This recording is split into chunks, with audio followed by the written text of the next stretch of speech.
Watchers in the Fourth Dimension. Don't!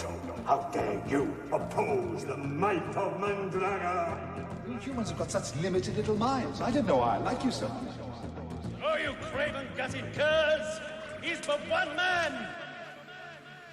Hello and welcome back to Watchers in the Fourth Dimension. I'm Anthony. I'm Julie. And I'm Riley, and sire, let me punish this insolent dog. This episode, the three of us kick off the legendary Season 14 with a trip to Renaissance Italy in the Masque of Mandragora. Because we're recording a little way ahead of releasing new material, we don't have any mail, but we do love getting your feedback, thoughts, comments, and questions. And if you've listened to our previous episodes, you will know that we do try and read them out on the show. So please do get in touch. You can contact us through Facebook, Instagram, and Twitter at Watchers4D, or you can email us at watchers4d@gmail.com. Very rapidly moving on to our behind-the-scenes segment, this serial has its origins in producer Philip Hinchcliffe deciding that it was time for the show to return to the past. While script editor Robert Holmes personally disliked historicals, he believed they were often tedious as well as a strain on the show's budget, Hinchcliffe talked him round by reminding him of the success of his own Pyramids of Mars in the prior season. Good for you, Phil. Hinchcliffe felt that a similar blend of science fiction elements in a historical setting would be a great way to start the new season.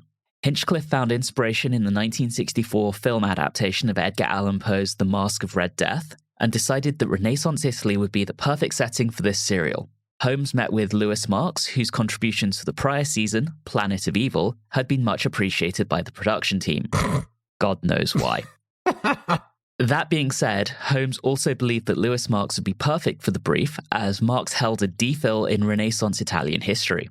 He also previously contributed the scripts for Season 2's Planet of Giants and Season 9's Day of the Daleks. Marks quickly got to work on what was initially called Catacombs of Death, and he drew inspiration from other sources from that time period. The Mandragora helix was named for Machiavelli's 1518 comedy La Mandragola, with an L rather than an R at the end. Hieronymus was named after a man by the name of Girolamo Savonarola. Apparently, Hieronymus is a Latinate version of Girolamo, or Girolamo, I guess. Giuliano and Federico were likely named after Giuliano de' Medici and Federico da Montefeltro. I'm butchering these Italian names, I apologize. And Scarlatti and Rossini were named for the Italian composers Alessandro Scarlatti and Gioacchino Rossini.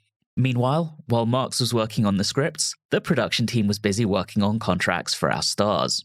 Tom Baker was formally contracted for the 26 episodes of Season 14, along with an option for Season 15. Meanwhile, Elizabeth Sladen informed the production team that she wanted to leave the show relatively early in the season, and so she was contracted for just the first 8 episodes. As the scripts progressed, Rodney Bennett was chosen as director, and for those of you wondering where we've heard that name before, he had previously directed The Ark in Space and The Sontaran Experiment, both from Season 12. Bennett wanted to film abroad to emphasize the Mediterranean feel of the story. The BBC, being the BBC, said, hell no, we don't have the budget for that, and sent them to Wales instead. Hinchcliffe suggested using the village of Portmeirion, which had been built in the style of Mediterranean architecture and had previously been featured as the village in the iconic show The Prisoner. Joining Bennett on our behind-the-scenes crew, we have Chris Doyley-John making his debut as production unit manager. Now, he's not a newcomer to the show. He started as an uncredited assistant floor manager on Season 3's The Ark, before becoming a fully fledged production assistant on various serials between Seasons 4 and 11. We have designer Barry Newbury returning to the show for the 12th time. He first worked on Season 1's An Unearthly Child, which makes him a true OG of the show.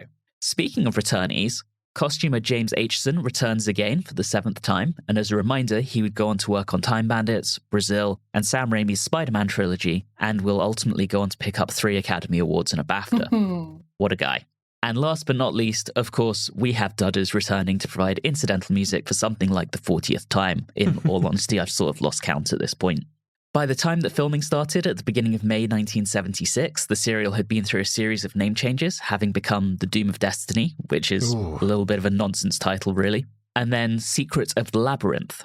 Various alterations were made to the scripts along the way, including the addition of Part 3's subplot in which a hypnotized Sarah tries to kill the Doctor.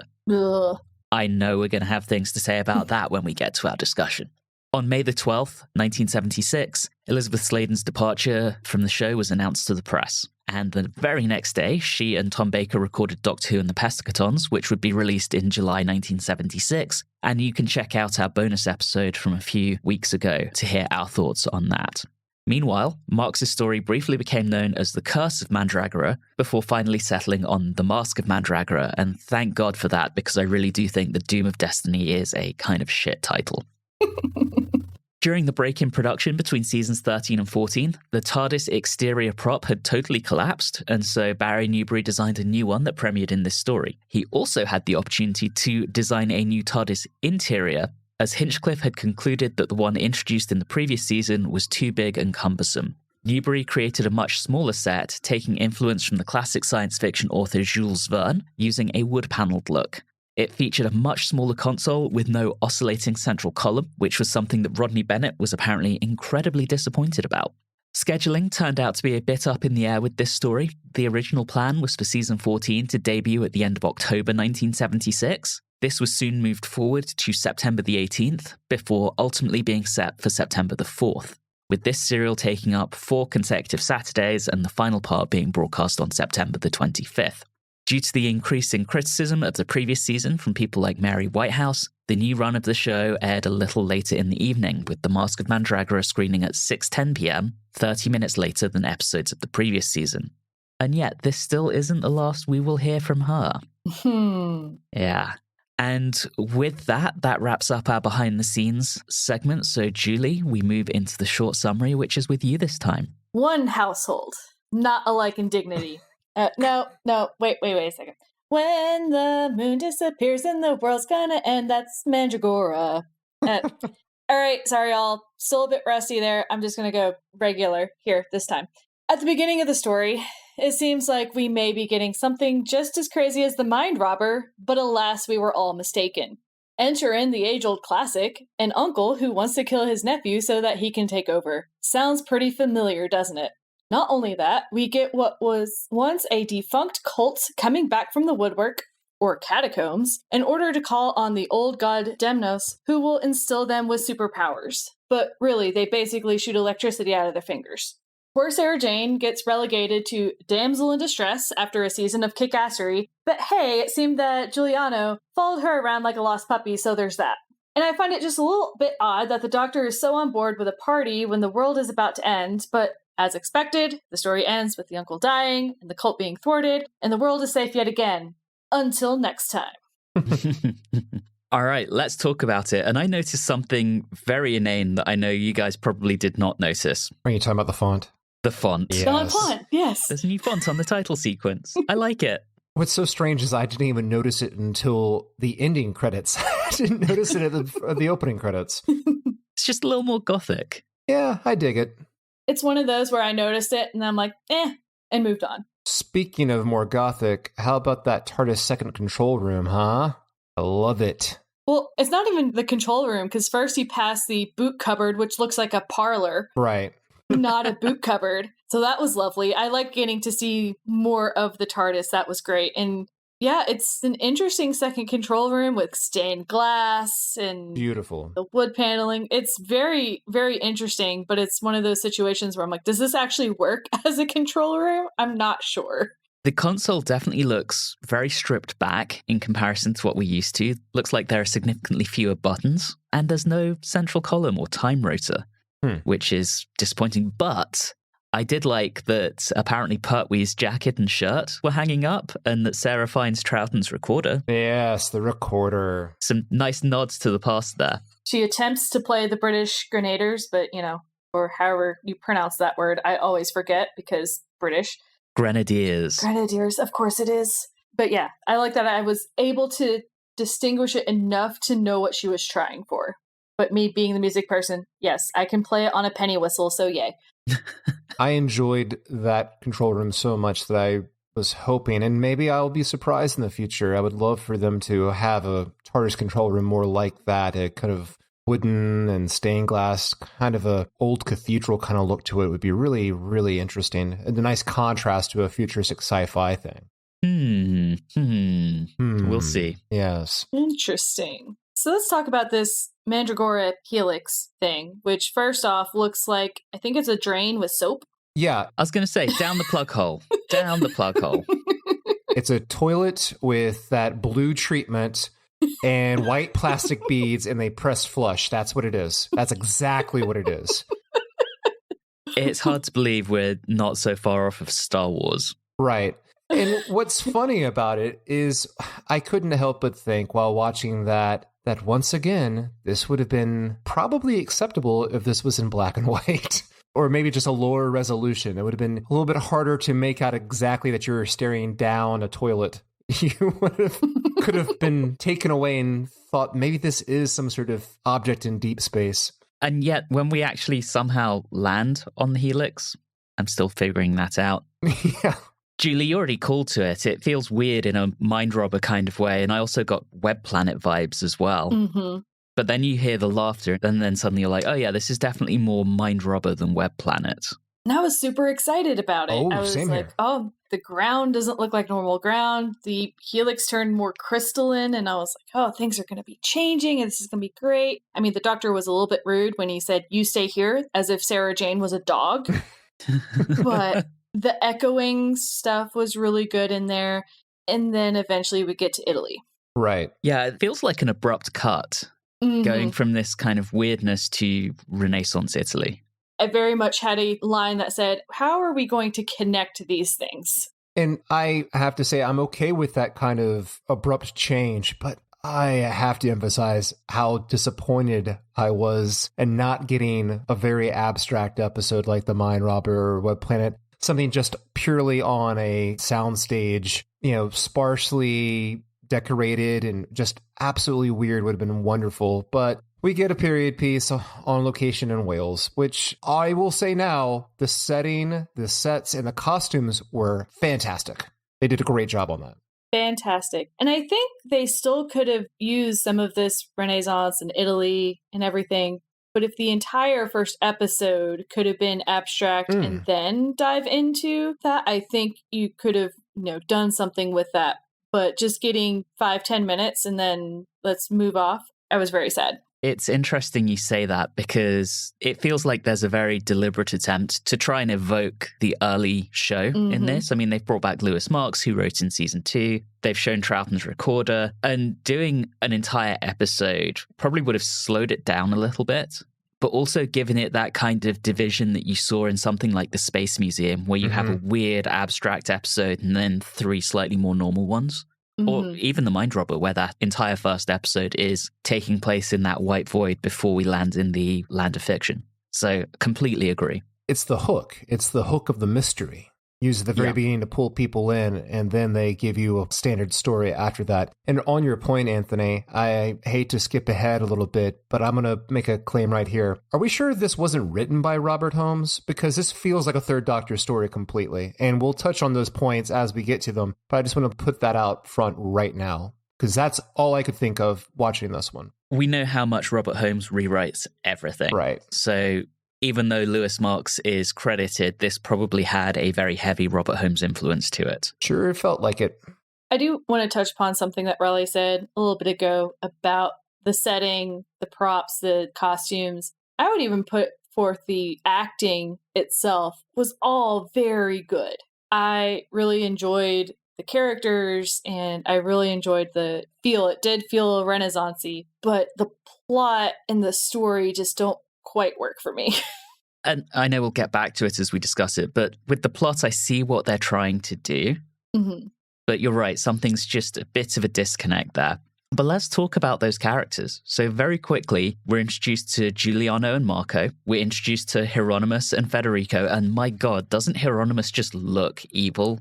It's amazing. He's great. And Federico, his introduction is particularly funny to me. Just gotta shit on the peasants, gotta stop those hay deliveries, How dare they deliver hay? He's like, they need to be taught a lesson. I'm like, what kind of lesson are you teaching them? What lesson? Stop tilling the fields.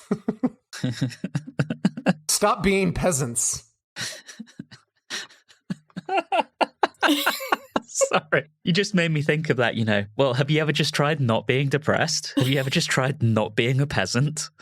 This definitely felt like punching down there by Federico, and that's fine. I would say, as we discussed earlier, how we could have worked where there was a separation where you get one whole episode in the Helix, very abstract, and then we go to Renaissance Italy. Maybe we could have done that if we just removed Federico completely, because I think Federico could have been removed completely from the story, and you just had Hieronymus as kind of a behind-the-scenes manipulator of Giuliano. And certainly by episode 3, I just don't give a shit about Federico. Right. I think he was mostly there as a linchpin. Giuliano was obviously a man of science. Hieronymus wouldn't have been there if it was just Giuliano. Oh, good point. And you had to have Federico there just so that we could have this weird seer type of person, because Giuliano would have been like, yeah, I don't care about you. I care about science. I'm going to get my science people out over here and let's do this kind of thing. I do think it could have been done. So we start out with Federico's dad having died. So the way they could... I thought it was Giuliano's dad who died. You're right. Yes. I misspoke. Giuliano's dad has died, Federico's brother. So the way they could have done it would have been to have had Hieronymus in the employ of Giuliano's father and have him still lingering after the death and trying to maintain his influence, realizing that with the kind of generational handover and that generational change in beliefs, that he had to do something to kind of maintain the old ways. And that's how you could have, I think, had Hieronymus as the main antagonist and got rid of all the boring politicking from Federico. All right, let's move on to something else. Hey, let's not forget, hang on, I just have to give this out there. Going back to how it feels like a third Doctor story here, we get a country yokel, arguably. We do. Right as the Helix power comes into Renaissance Italy, he gets roasted. That's very Holmes as well. There it is. Speaking of weird things, did anyone notice how Sarah pulls an orange off of a tree and then just takes a bite out of it without peeling it? Yes. Who does that? Yes. And then, of course, she wanders off and immediately gets accosted by hooded men. And they do it twice. God. I mentioned it in my short summary, but my least favorite thing about this entire serial is the fact that last season, Sarah Jane was great.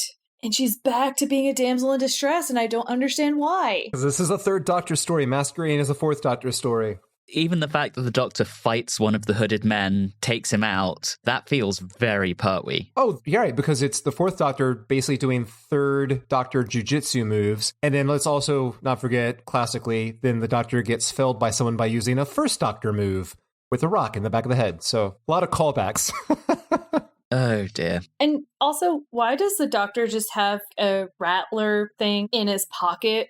Like, normally you don't carry around musical instruments in your pocket. That's not like a fife. The fourth Doctor has all sorts of random stuff in his pockets, and I think one of the novels even talks about his pockets being dimensionally transcendental. Oh, boy. Okay, so like Mary Poppins or Hermione. Okay. Right. So he just has all sorts of random crap in there. But the orange on the end of the sword is a nice, cute touch, I thought. And then Sarah Jane is brought to our dungeon altar cult area. And I was surprised to see this was actually Capaldi's first appearance on Doctor Who. He did look a bit like Peter Capaldi. But I do want to talk about another callback. So Sarah on the altar, to me, gave me vibes of Demons? Joe and the Demons. Yep. And the god they're going to sacrifice her is even called Demnos, which, you know, Demos, Demnos, not too far off. I was sitting there, and one thing I was sad was we have this high priest who, for a second there, you think the high priest is kind of all powerful, right? He's going to be the leader, and then it turns out to be Hieronymus. And I wish there could have been conflict between the high priest and Hieronymus. Yeah. I think that would have been interesting. That would have added certainly more depth. But Anthony's absolutely on target here. I couldn't help but think this felt like a poor rehash of the Demons. They even put Sarah into white sacrificial robes in the same way they did to Joe. Yeah. Yeah. That said, the scenes where the Doctor is brought to the Count and he's trying to tell him about the Mandragora Helix and he just gets laughed at. But Hieronymus sees the threat here. And I love the way the Doctor mocks Hieronymus and says all it takes is a colourful imagination and a glib tongue. That's a great line. That was clearly a Robert Holmes edit, but it works so well. But anyway, the flip side of this is we have Sarah about to get sacrificed and the Count about to have the Doctor executed. And our cliffhanger is just as the executioner prepares to swing. And we're on to part 2. I want to say one thing. One, there is an appropriate amount of recap. Yes. I thought you'd appreciate that. I think every single one was like a minute. I'm like, yes, perfect. Minute mark and we get to new content. It was wonderful. I also love when the Doctor is running, he uses the scarf to actually help him out. Yeah. While he's running. And I'm like, oh, perfect. Sometimes I don't think the scarf gets utilized enough. So I'm very happy to see that. I think we're going to see a bit more of that this season. But yeah, he really is a Pertwee-style man of action in this. When he's doing his little runner, you see him running about everywhere and jumping off of ledges and all that kind of stuff. It feels very Pertwee. And from a setting perspective, it was really here when he's running around of how great the location was. Mm-hmm.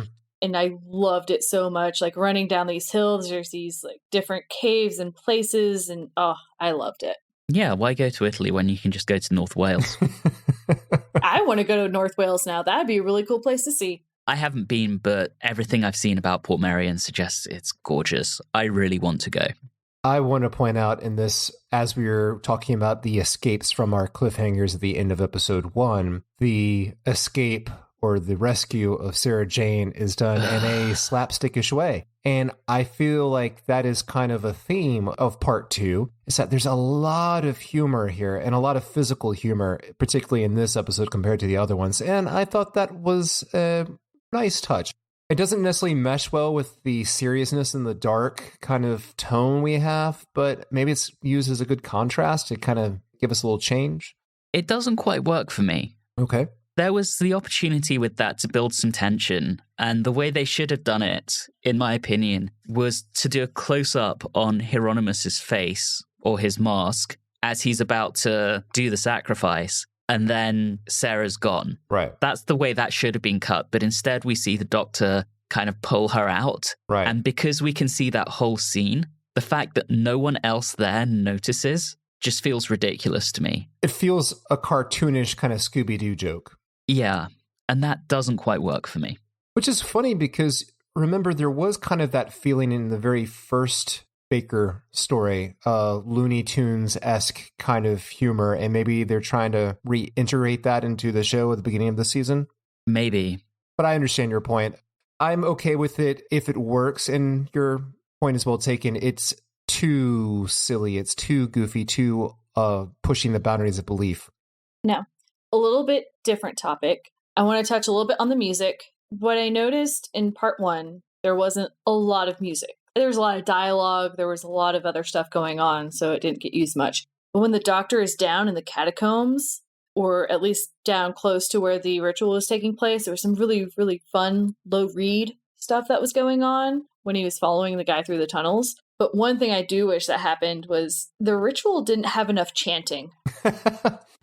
I'm with you on that. I was like, this is kind of getting boring. If they had some chants going on, and it should be in Latin, they're in Italy, one of the things I would love to hear, but nah, not this time. I think in the history of our podcast, we've always been huge proponents of chanting. We absolutely have. And I agree. Put that in your story, Doctor Who. You have a sacrificial altar, you have to have chanting. Maybe that's got something to do with the fact that the cast as it stands today is 2 Catholics and 1 High Church Episcopalian. I think we're all about chanting, and that's how we were raised.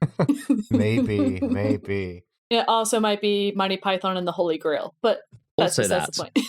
We have mixed influences. We do. Well, hey, at this point, we have the rescue, and now we have the Mandragora power coming into the altar, and now we have our fusing of our 2 evil forces or villainous forces combined. Yeah, and this is weird because it seems like Mandragora and Hieronymus have always had some kind of connection. That's kind of the hook as to why Mandragora takes the TARDIS to this time period. It isn't until much later that Hieronymus kind of realizes that Mandragora isn't Demnos and they're separate entities, and he starts rambling about Demnos being a subservient god to Mandragora or something like that. I guess they had to find a way to tie this Roman cult to Mandragora. it feels untidy to me. Yeah, a bit. Just a little bit.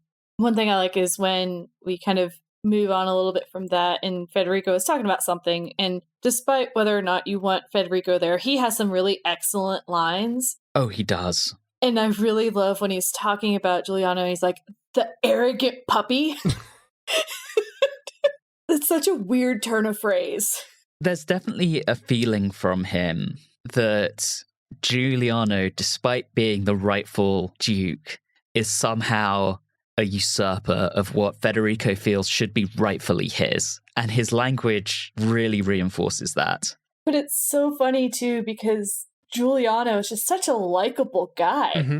And he's intelligent. Obviously, from our perspective, he's very interested in the sciences and how things work. So we're all like, yeah, you're on the cutting edge. You think that Earth is not the center of the universe.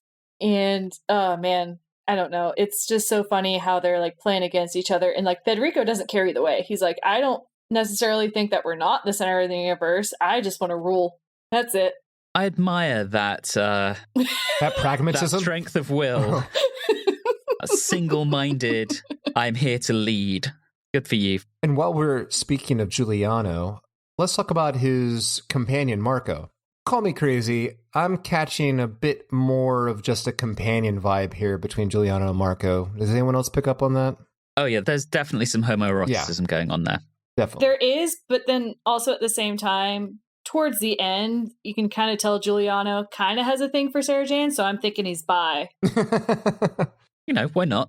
Or at least he respects her enough to at least be like, well, if I would have to have married, it would be someone like you, but I still got Marco here. They did that all the time back then, let's be honest. Oh, absolutely. But also, shout out to Tim Pigott-Smith, who plays Marco. This is the second of 2 appearances in Doctor Who. He was in The Claws of Axos. Oh. And he goes on to have quite an impressive career. I mean, he was in things like V for Vendetta. Oh, okay. He's a great actor. So delighted to see him. That said, he is the palest Italian I've ever seen. I mean, you're not wrong.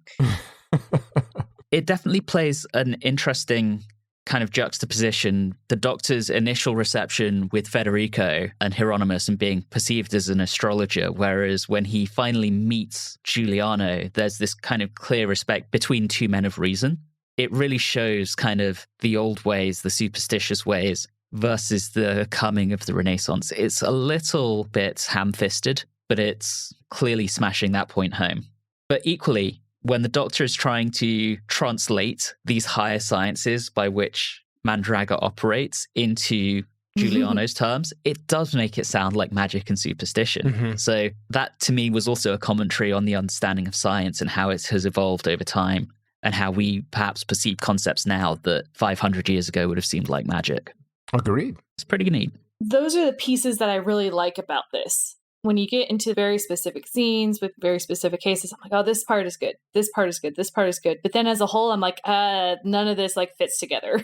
Yeah. And I really feel like if they had just left out all of the goddamn politicking, this would have been a more cohesive story. Okay. So we're getting to the point where the Doctor is, okay, we need to destroy the temple. And he needs to go down there. And then Federico comes in behind and he's like, oh man, this is going to be really easy because we can make Giuliano's death seem like a sacrifice and blame it on the cult. I got to hand it to Federico. Like, that is one instance where I'm like, yeah, that would be 100% how you could cover up you killing your nephew. Good job. Just the secondary benefits of having a cult located near you. Need your nephew killed? Just call your friendly neighborhood cult. And when the Doctor gets down into the catacomb or whatever, where a sacrificial table is, we get a buzzing intensifies. Oh. Ooh, it's been a while. It has been. It has been a while. And that might just be because we haven't recorded a full story in a really long time. Shh. But yes, love the buzzing intensifies. And to wrap up part 2, unfortunately, Sarah Jane gets captured again. Oh, hey, guess what, guys? It's also at this moment where I realized there aren't any other women in this serial. Oh, yes. That's a +0 to the Philip Hinchcliffe women count. Part 3? Before we get into part 3, I do like that closing line in the cliffhanger of Demnos will not be cheated of his pleasure.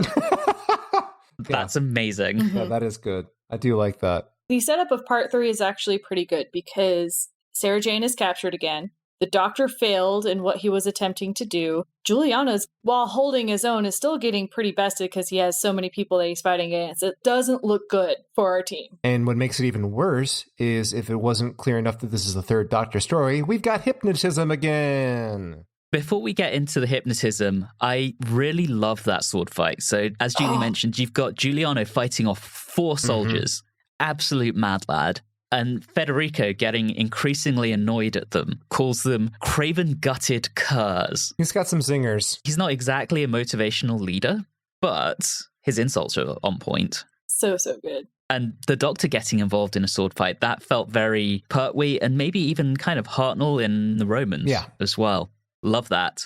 One thing I do love, they get the better end of the guards, and the Doctor gets Giuliano and he's helping his shoulder, and the Doctor starts name dropping because that's what the Doctor loves to do. What I appreciated about Giuliano is he just didn't really care. He just moved on. He didn't ask who these people were. He didn't ask any of those types of things. He was like, okay, but let's talk about what's really going on here. And that's nice. Also, that whole name dropping, that feels very Pertwee as well. Oh, yes. As I once said to Napoleon, old Boney, I said. Oy.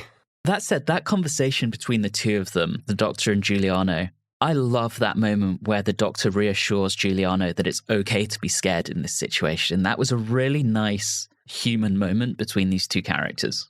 Is it here that we have the reveal, or I guess the understanding by the Doctor that the Helix chose this time and place specifically to try to prevent the Renaissance from happening? Is it here? I believe it is. I think so. And I know we've already been talking about that theme of age of reason, age of science versus superstition. And maybe it was just the time period, but it made me think of a really great film that's been forgotten about from the 80s called The Name of the Rose.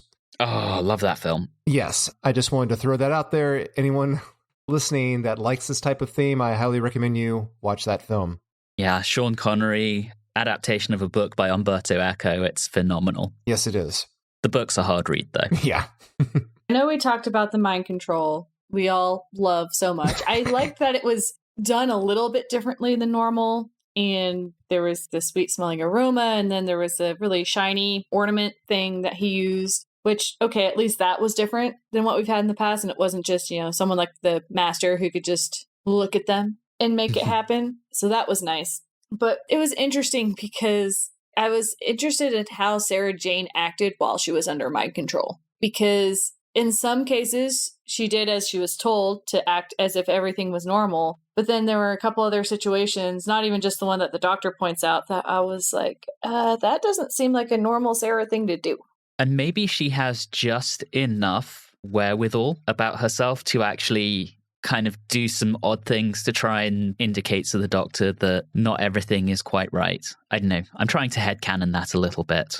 Because I just find it a little interesting that the trigger for the Doctor was Sarah Jane mentioning she could understand the Italian. Oh. I was like, that's a little bit of a stretch, everyone. Yeah, I definitely thought so. In this situation, why has she never said anything before? Why is it suddenly shoehorned into the story? I do like that we finally, after 14 seasons, have an explanation as to why language is never a barrier. Yeah. Mm-hmm. But the fact that that was the cue for the Doctor didn't quite ring true for me. Mm-hmm. A different thing I want to talk about, Federico having his conversation with Rosini as his top guard, right? Mm-hmm. Yes. And they're having a conversation, and Rosini's talking about not wanting to go into the catacombs, and he says something about bat droppings twice the height of a man. Cool, buddy. That's a visual I didn't know that I ever wanted. Do you want COVID? This is how we get COVID. Right. And then after that, Federico then kind of turns it on his head a little bit. And first off, he calls his most loyal man a dunghead. Right. And so then I sit there thinking, why in the world did these soldiers turn on Giuliano when Federico is just the absolute worst to them? He just sucks to everyone. Yeah. He's just awful. It doesn't even sound like he promised them anything or anything like that. So I'm very confused as to why. The only thing I can come up with, and you have to headcanon it a little bit, is they're all so set in the old ways that they still believe in astrology and those old traditions and don't quite trust the new science that Giuliano is interested in. I feel like soldiers don't care. Yeah, as I said, it's a stretch. It's a stretch, but it's the only thing I can think of as to why they would side with this guy who's an absolute ass to them over someone who's actually going to be a decent ruler. But this is the point. I even have a note in here where I say, I really don't care about Federico and his politicking at this point. Lasai. And the Lasai is in my notes. Well, luckily, you won't have to deal with Federico for too much longer. No, but we're not quite there yet. No, we aren't. We are not. Not quite there. Because we've got Marco. Polo. Thank you so much. At least someone else gets captured, right?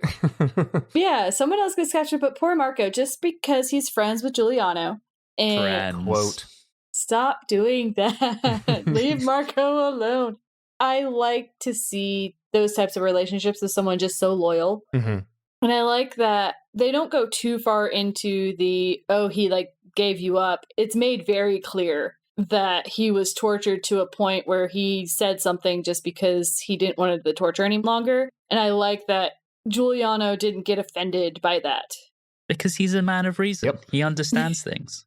Yeah, no, I like that too. It's interesting how much Federico's plots just change. I mean, initially he wanted Giuliano killed conveniently by the cultists, and now he wants to expose Giuliano as a cultist. It all feels a bit desperate. Just doing whatever works, whatever's presented in front of him.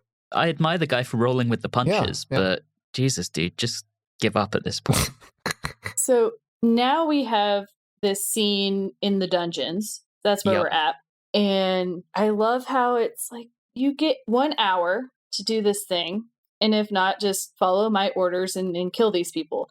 Hang on, before we get there, there's that whole scene in Hieronymus's office where the doctor confronts him and Hieronymus realizes there's more to the doctor than meets the eye and says, "What are you?" I love that moment of realization. This is someone who is not human or more than human. But at the same time, Hieronymus is trying to keep him distracted to give Sarah that opportunity to strike. Mm-hmm.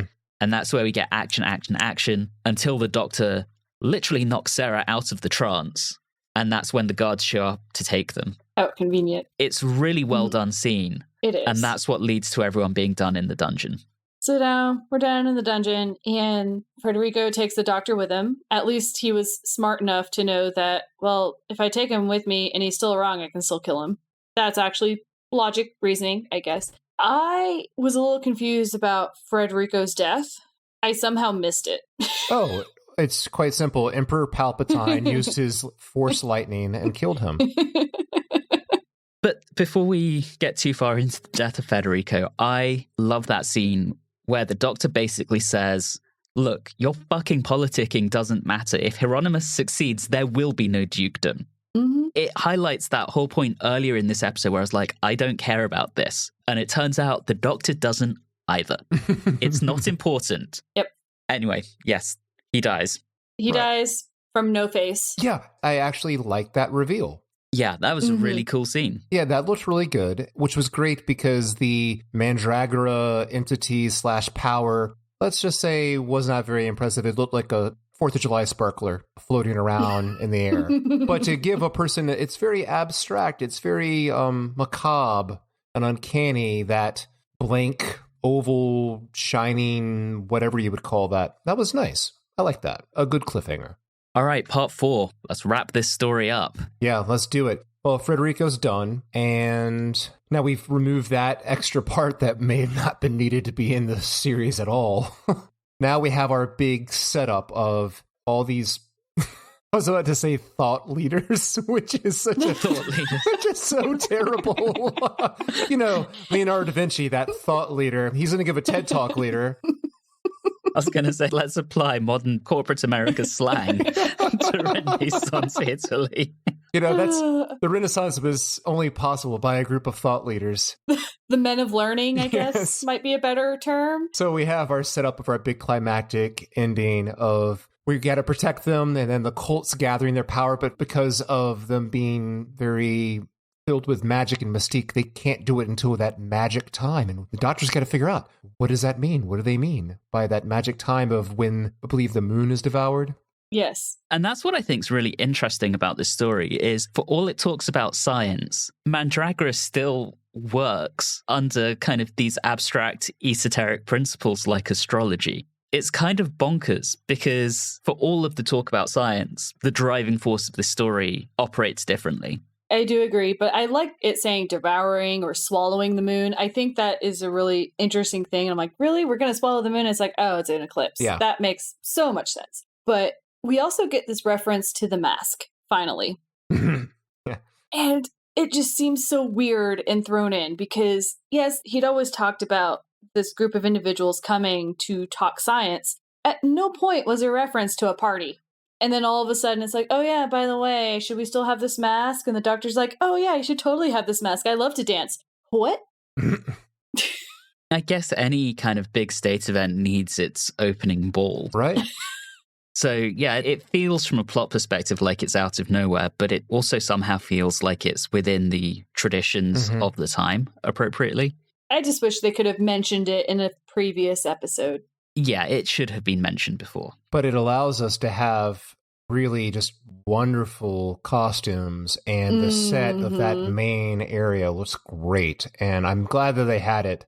It was really, really wonderful. And I wanted to point on, as we build up to that climactic scene and the doctor is talking to Sarah Jane, one particular line I enjoyed from her was, the worse the situation, the worse your jokes get line. And I really like that because you can see that she's reading how the doctor is using humor to diffuse, and she's being able to read through that. And I think that's just a great moment there to show her being able to read through his attempts to, I wouldn't say manipulate, maybe comfort her, but to realize that I can see through that. I'm not naive. I like that. Space dad. Yeah, basically. With dad jokes, space dad jokes. Yep. But equally, most of the time in this episode when they're together, she's just kind of following him around, sitting with him while he figures stuff out. Yeah. She has nothing to do. He literally asked her for the astrolabe? Yep. Can you just fetch me that? And we do get to see Sarah Jane all dressed up. Oh, yeah, she looks great. She gets to go to the mask, and again, the costuming, phenomenal. And they're just going along, but Giuliano and Sarah Jane every once in a while are just like, is this going to happen? Like, what's going on? Are we prepared for all of this? And Marco's just like, we're fine. Everything is fine. He's had too much wine. Also, he looks too good after being tortured like that. Just brushes it off. Lead makeup is a hell of a thing. Yes. But yeah, I'm with you. He should look a little more beat up, kind of roughed up. Yeah, maybe make it a bit more obvious that they're trying to cover up a black eye or something like that. But no, he is a pretty boy. He is very pretty. All right, so the mask gets invaded by the Brotherhood, and Sarah Jane and Giuliano get captured for sacrifice again. Because how many times has that happened? This would be 3 for Sarah Jane. Last time she was captured and they decided not to sacrifice her so that they could use her as bait for the Doctor. So they need to make up their mind. They do. You know, surely Mandragora or Demnos is getting pretty impatient at this point with the lack of a sacrifice. And this is where it gets interesting.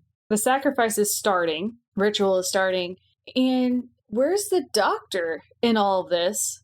Lo and behold, he's Hieronymus. Right. Was he always Hieronymus? Because there's that part where they go to get Sarah from the mask and she pulls off the lion head and there's the energy face. And did I miss something? Because then when it gets to the actual sacrifice, it was the Doctor. Right. Yeah. Where is that?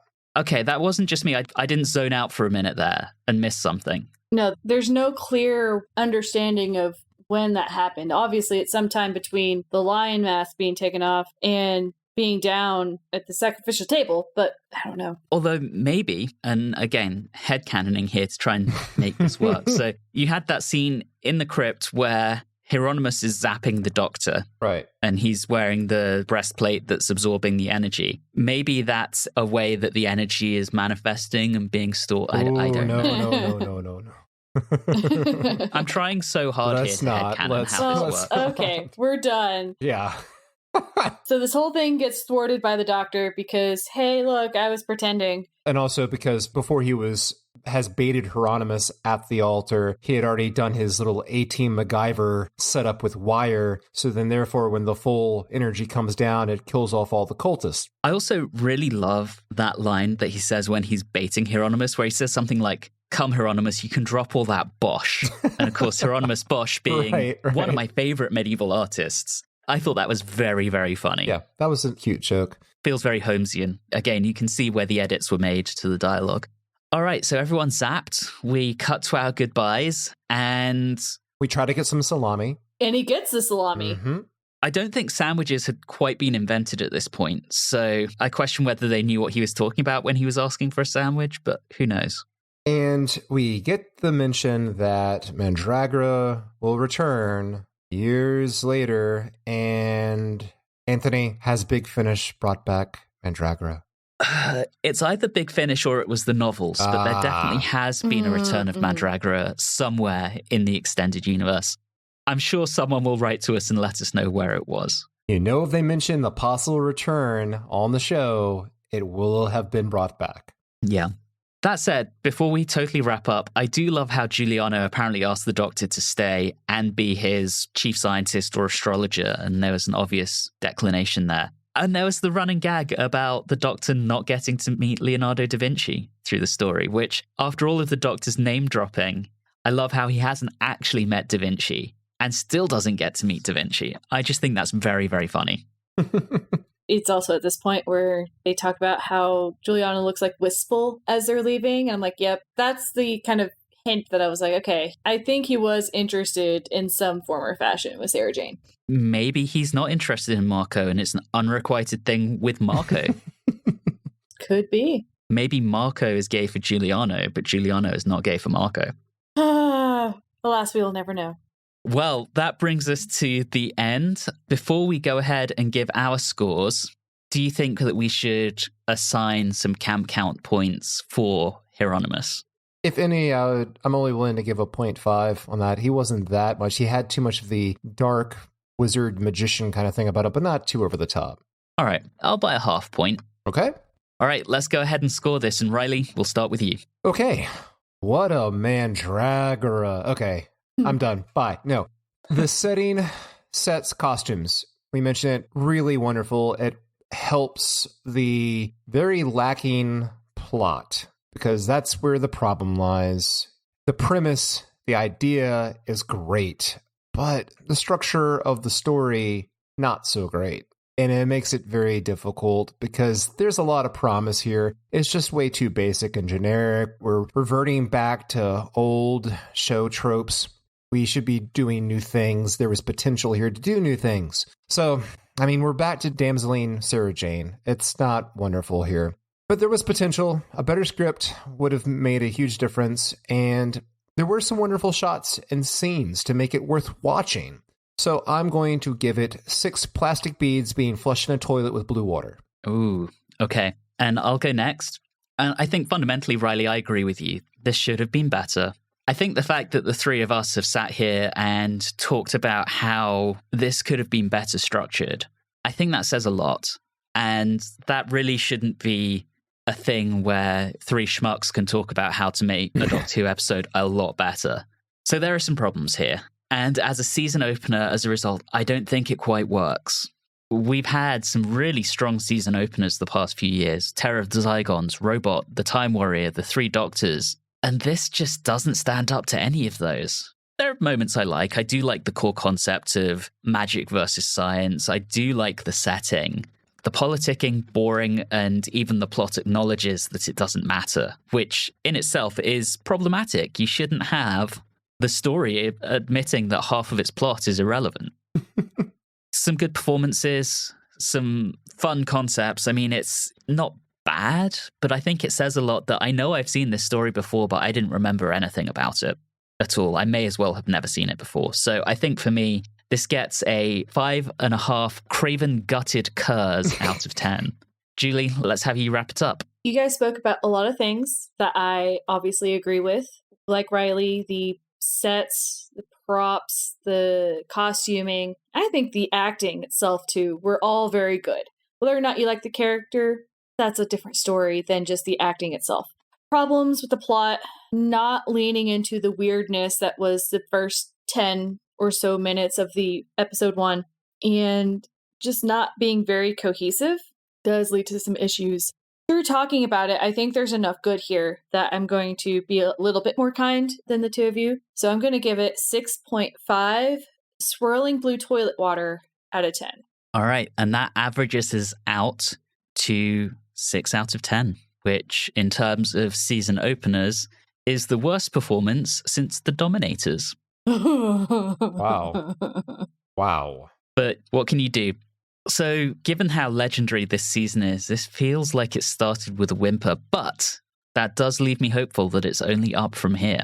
Keep tuning in to see what we think. We've reached the end of the episode. We will be back next time to say farewell to Sarah Jane Smith in The Hand of Fear. No. But for now, I know, but we knew it was coming. And for now, as always, thank you so very much for listening. And in the meantime, have a good one.